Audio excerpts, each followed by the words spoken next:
Another Kent County community is finding itself with PFAS contamination above the state designated level.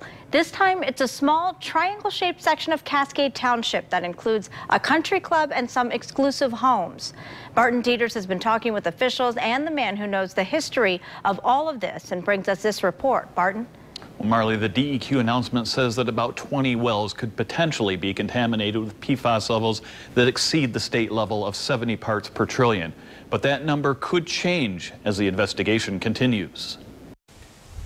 The area impacted this time is one of the most exclusive zip codes in Kent County, where homes routinely come in around and above $1 million, and there are members of the DeVos family that call this area home.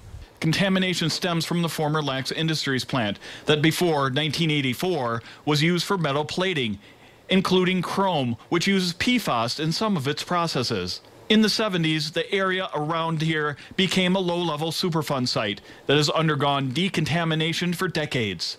In September, the Michigan DEQ started taking samples from monitoring wells and from nearby Walden and Wood Lakes and the stream that drains to the Thornapple River. In the wells, they found that some of them contained contamination that went as high as 270 parts per trillion.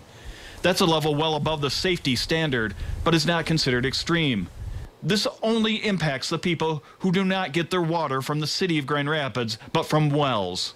And basically, if people aren't getting a water bill, that's a pretty good indication that they've got a domestic well or some other water source. The DEQ will do testing in the area, and Lax will provide bottled water to anyone who lives in the blue area. As we get additional information, those lines are probably going to change. They'll either get bigger or smaller. The red area will also be looked at down the road. We don't have any data to show that there is a problem yet in the red area, but we will certainly expand as necessary to look at that. Lax has committed to providing city water hookups to those people whose wells test above the safe level, but the cause of the contamination goes back a long time. Faye Johnson built the house where he's been living for more than 5 decades in the neighborhood near the Watermark Country Club. Faye, his father, and a group of men started the chrome plating company in the 50s and then sold it to Lax. John Lax was a fair man to deal with. We dealt with him, and he was kind of contentious, but when he said he'd do something, he did it. He said there was no way to know then that the chemicals they were dealing with were as hazardous as modern science has proven them to be. Everything is a known carcinogen, it seems like, all of a sudden. He says he believes Lax will do the right thing. I think they're a bona fide outfit.